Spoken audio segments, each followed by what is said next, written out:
Hey everyone, just to flick out another update on Sol and just what I'm seeing. Um, Sol BTC strength has hit a very critical point, so this is one of the old origin levels from February, um, and it's showing a lot of strength pushing into that. We've got 17 hours or nearly 18 hours on the daily candle to go, so it could pull back from there. Um, but there is the possibility it closes over this tomorrow, and if it does, that can be the starting point for a parabolic shift in strength um, towards Sol. So very, very, very polarized point in the chart right here.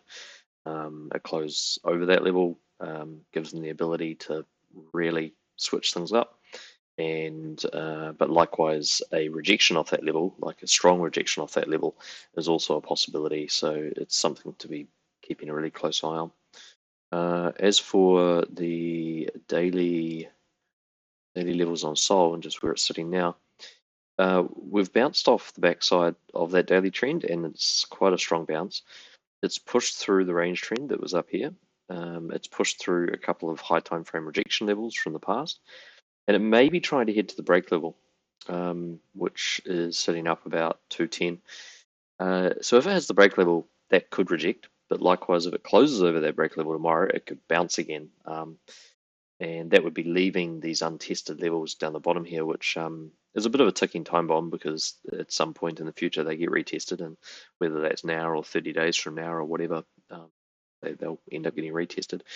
Um, I'm looking at this now and thinking that if people are not in a position um, by tomorrow, once we see how this plays out, it might be a case of looking to enter it as a swing trade, um, just simply because it could just take off from here, closing above some of these really old high time frame origin levels, like from back here in the 11th of Feb. All it really takes is just a close up here, a little touch of that, and then it just it can moon. So um, and they are very volatile, unpredictable levels. Sometimes they get hard closed, sometimes they just absolutely fly. So uh, certainly for me, I'm actually feeling a little bit of FOMO right now, looking at this, thinking, "Ooh, where's this going to go?" So the other possibility is that it pulls back under these levels, pulls back under that range trend, comes back down.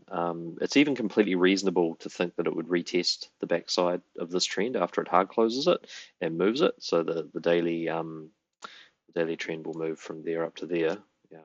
If it hard closes yellow, so yeah, it's then reasonable for it to come back, hit it, and then go up and take off. Um, and we've got a backside area at 191.2, and we've got this front side hold level here at 187. So if the trend shifts from there to there, normal price action would be for it to come back to this level, bounce, come back to this level, and then use this level to break the trend. That would be normal, but it could, based on just really a big parabolic shift, just bounce straight off the backside of this range trend. It may not even go below 204, and it could just then power up.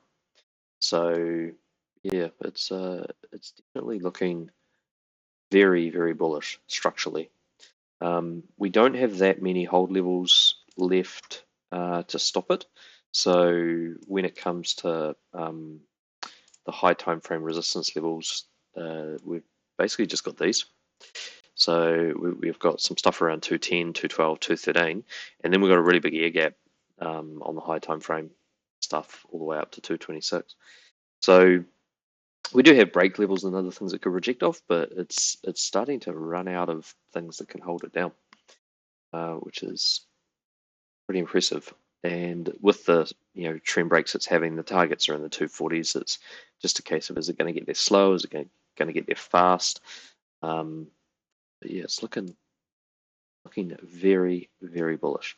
If it does do a return to trend, which is also highly possible after it hits 210, that would be this trend coming through here, that candle to that candle.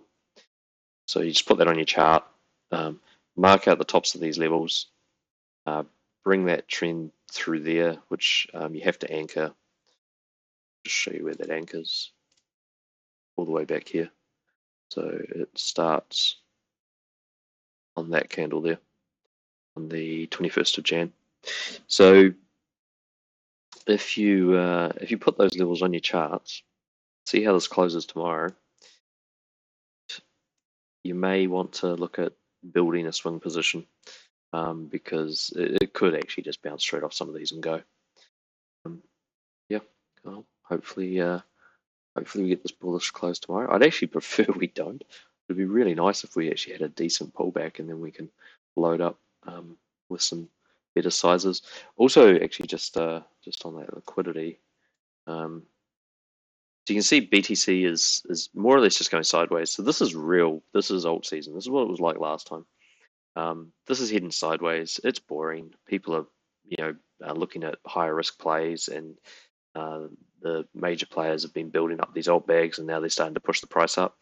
So as this goes sideways, it's building this liquidity below and above, and so we could get that spike up, even up to like that 119, 120, and then you can imagine if the strength is on Sol's side, when that goes, this will fly. So, but also they're building all this liquidity down here because of how bullish this price action looks. So everyone's going, this is it. I'm going to long, but they might be longing the local top as such, and because of that, all this leverage that's in here will probably end up getting taken. But it is effectively shifting the liquidity brackets up. So you can see it's starting to form up at higher levels now. They'll fill all this, and then there'll be a gap.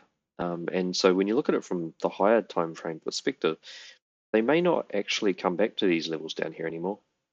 Because once they fill up in here, they might just start taking that there to there and not actually come back down here. And that's sort of why I think you have to consider the fact that if you don't have an entry now, you might actually be looking at this more as a swing trade.